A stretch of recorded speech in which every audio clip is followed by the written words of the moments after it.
folks, and welcome back. This is part 2 of the in-depth conversation with Claudio Grass. And this is Global Uprising, Refugees, and Gold. Thank you so much. We're going to pick up exactly where we left off in part 1. Basically are responsible for that big mess, but I mean, it's not a mess, since yesterday. It's really over a long time time already. Many decades.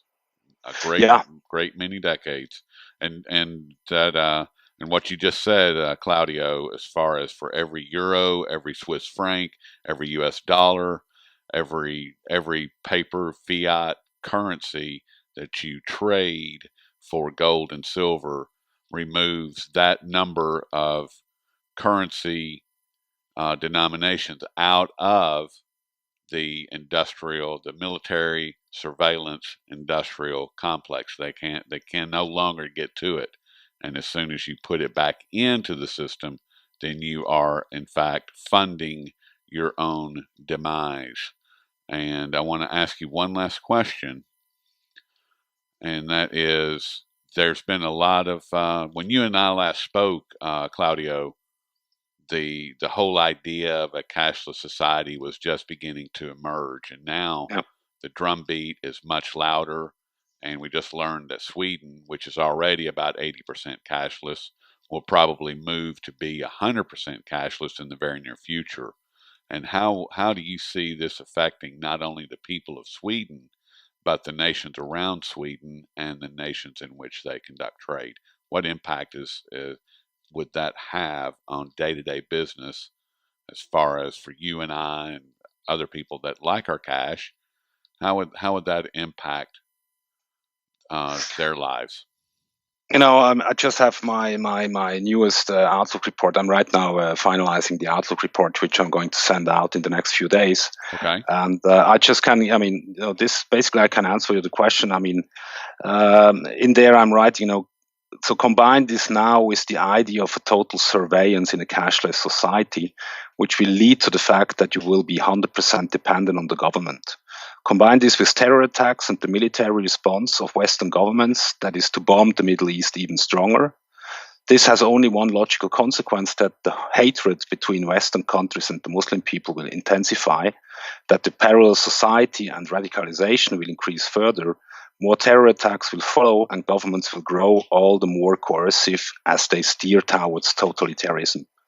So people won't be able to flee because they are trapped in a system that controls everything and everyone. Yep. And this is really, what I see when I see the reactions by our governments. They just all become extremely totalitarian. And so that's what I'm a bit worried. And I just recall, there has been a great philosopher who wrote at the beginning of the 20th century something, before the First World War, that he said, the focus would be on individual freedom, because only individuals could be free, not peoples or nations. Therefore, his conclusion was, national feelings arise out of freedom, not freedom out of nationalism. If you want to get the latter, it lays the foundation for new conflicts and wars. And I really hope that, we in Europe are not going back, towards nationalism and racism. That people need to understand they have to question the authorities. They should not fight against the symptoms, because all these refugee streams, the hatred and so on, that's the symptom of a sickening system, which is based on, Hegelian dialectic. So create the problem, then basically provoke a reaction and come up with a solution. Problem, solution, problem, reaction, solution. Absolutely. That's what they are very, very good at doing, and that is exactly what we are seeing on a global scale. Because the U.S. State Department just yesterday or today, and we're recording this on Tuesday, November the 24th, and it was either Monday or Tuesday that the U.S. State Department issued a global travel warning to the American citizens, basically saying, well, you don't need to go anywhere because you should be terrified because we created, these ISIS, terrorists. I mean, and every time I have to tell you, Claudio, and the whole audience, every time that I hear ISIS, what I actually hear, what my brain says is CIA manufactured terrorism, because that's exactly what it is. The documentation is all there. I mean, it's any time that so the situation that happened in Paris, every situation that has happened that has involved ISIS or Al Qaeda are both of these entities are nothing more than mercenaries. That's what they are. They're mercenaries, and they are there specifically to strip us of our freedoms and our liberties, and to push us into a totalitarian state, into a complete surveillance military, and just a military complex on a global scale.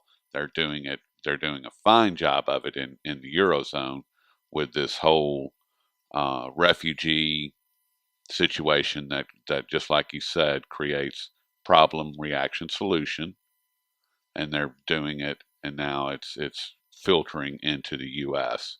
It's disgusting, and what really upsets me more than anything is that the people are not standing up and saying no more, no more, and just applauding the fact that France is under martial law, applauding the fact that the militarized local police are bashing heads in. They're applauding these things instead of being disgusted and standing up to them. So, is there anything that you would like to add, Mr. Grass? Well, that was a harsh closing. No, Well, I mean, it's a harsh reality that we find ourselves in. I mean, and the fact of the matter is that the people are not standing up, and until the people stand up, then we're going to have tyranny. When the people fear the government, we have tyranny. When the government fears the people, we have liberty. Period. absolutely, It's the way that it absolutely. always has been and always will be. Absolutely, and that's how, I mean, listen, I mean, for example, on the global scale, I mean, you have the Swiss people basically standing up. And, I mean, I know people in Germany, I know people in France, also in the United States. There are people which understand what's going on, and we have the internet, which is, coming up with a different reality than the mainstream medias. And as I said, I don't believe that a human being is a piece of meat. I still believe, that it's a conscious person, and that we just have to just have to refine, our that we can start thinking independently again. I think a lot of people have lost, independent thinking. They don't want to talk about this and that because they believe, it's not political correct. Um, but so that's, I think a lot of people realize what's going on, but they don't know that the others also understand what's going on, and they don't want to talk to each other because they believe that they might be put in a right wing corner.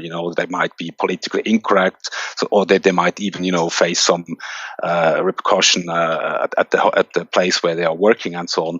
I still believe people in the future will realize what's going on. They will see behind the lies, and then I don't see totalitarian government coming. They try it, but I never give up. That people are conscious, and that basically people are smart, and they can count one and one, and one fine day they're going to wake up. So we should not give up. And in the meantime, let's just spread, the ideas of liberty. And the more people are doing the same, the better, we'll be off in the future. I would agree with that wholeheartedly. I just hope that they don't wake up too late, and Yeah, and sometimes, I mean, and as far as what I was just saying, and you commenting that it was harsh, sometimes that's what people need. You know, I would love to be able to hug people awake but unfortunately, that doesn't work with everybody. And sometimes, you just have to tell the truth, as ugly as it is, and it has to be presented in a way that people can digest it on their own terms. And that doesn't mean that everybody will accept what I just said a minute ago, or believe anything that, and a lot of people will probably tune it out. That's fine. But the few people that are still asleep, that it affects and it wakes them up, then that's a victory. And the people that you are affecting with your approach, that's a victory, because we need them all. We need every single person awake that we can get awake, and we need them awake now. That's my whole thing, is that we need them awake right now, not tomorrow, but today, because these guys, they're desperate. And would you agree with that, Claudio? That they are completely desperate? Yeah, yeah, I would agree with that. But as I said, the listeners, they can Google once common knowledge theory. I think that's a good approach, or the 10 monkey theory. And I think that's what is going to happen. And as you said, this system, it cannot, totalitarian system. You also have to finance it. And of course, the more you take away the liberties of the people, the longer you can extend, a system which is basically up to destruction. You can keep it a bit ongoing or longer than it would if you would not take away the liberties from the individuals. But this system is going to crash anyway. Yes, so absolutely. You cannot, because otherwise, it's not possible to finance such a system. And more people will realize that they are just losing. And they will also understand that fear and control is never something they should accept by initiated by their own governments. yeah. And therefore, we are human beings are reasonable, and they can think. So it has been damaged, with this public educational system and so on. We have been raised or bred, for since we are 6 years in a collective system, which had some impact on us. But I'm always surprised to see more and more people starting standing up and realizing what's going on. So I haven't lost the trust into the people, but of course the question is how much are they willing to suffer, and if they reach a certain point, then the people will basically hopefully peacefully resist and change their mind, and then going against the actual system. Hopefully so. I do want to veer off just for a second longer, if you have time. Sure. You have time for just one more exchange here. And, okay. And because of what you just said, I mean, as far as the system being bankrupt, and we all know that the system is bankrupt, and that's globally. And we also know, as you are well aware, Claudio, that China and Russia have both developed these parallel monetary and financial systems that are going to deliver at some point a crushing blow to the Western monetary and financial systems. It's going to devastate the economies, and they're already slowly doing that by China having all of these direct currency swaps, including with Switzerland, including with France. And I mean, do you think that is, what role do you see that playing as far as what we've just been discussing, as far as it being able to wake the people up, as far as getting them to understand that change is coming. Change is here, and change is happening to you, and you need to make a decision about how that change is going to affect you. Are you going to allow it to affect you, or are you going to be part of the change? I mean, or am I just way off in the weeds here?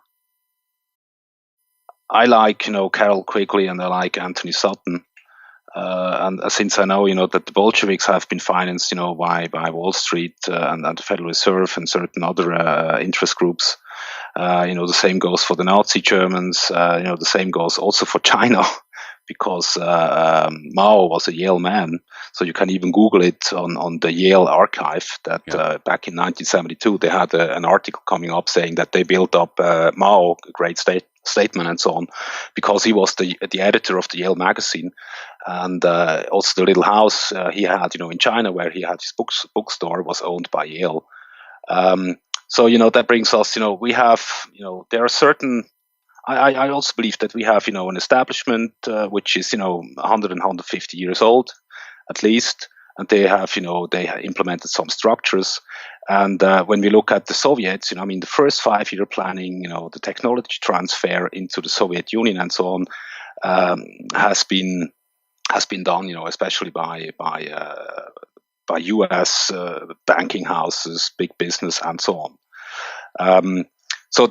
So the question is always, people can fight against each other, and they can even, they can say, yeah, communism used to be, the big threat, and so on. But at the same time, a lot of people were doing business with each other, these so-called, let's call them internationalists, whatever.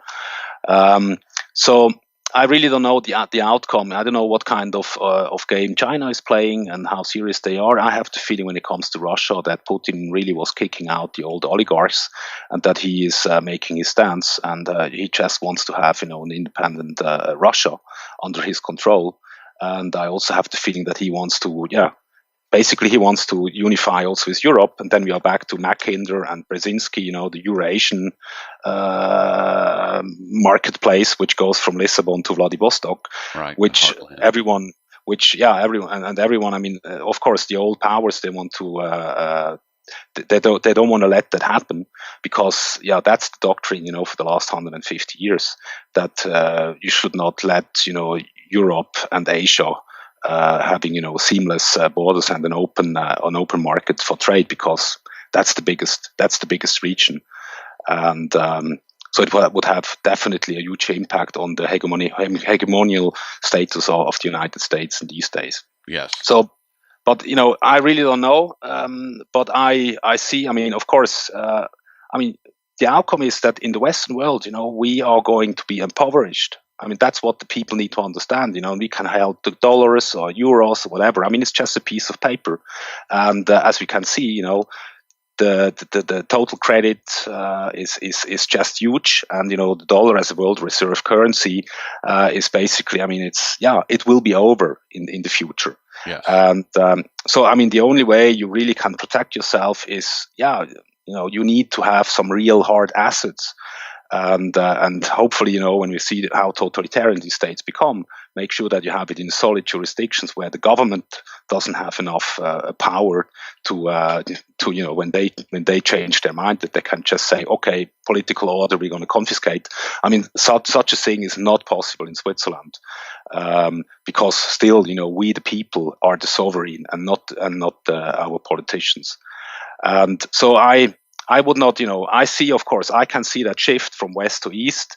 I see, that China and Russia are coming up with new, banking systems, that they close deals in their own currencies, that that also involves physical gold and so on. Mm-hmm. But what the people really need to understand is, if don't ignore history and don't ignore what's happening. And I mean, the outcome is not that this piece of paper, which is called US dollar or euro, has no future. And so I leave it up to the people. I mean, they have to make up their own mind, and they have to decide for themselves. But if they don't realize what's going on, and if they don't own physical precious metals, I think then they are making a huge big mistake. I would agree with that wholeheartedly. And on that note, I think I'll let you get back to your afternoon, and we'll let the audience get on with their day. And we've been speaking with Claudio Grass, who is the managing director of Global Gold. And you can find all of Claudio. You can contact Claudio at globalgold.ch, where you can tell them what you're doing over there, Claudio. We store, we buy, sell, deliver, store on behalf of clients precious metals, and we store it outside the banking system under their direct and unencumbered ownership. We as a company avoid any risk which are linked to a harsh crisis scenario. So that means we don't pre-finance, we don't speculate, we don't hedge. The metals are always owned by the client directly. So it's really a harsh crisis scenario that we can even operate when the internet is down and the banking system is down. That the metals of our clients are not affected. So I mean that's the core element of what we are doing. We are custodians and offering brokerage services. And on top of it, everyone can sign on our homepage subscribe for our reports.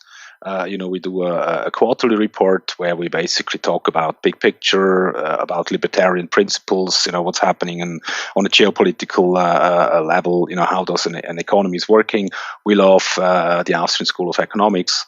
And as I said, we love freedom.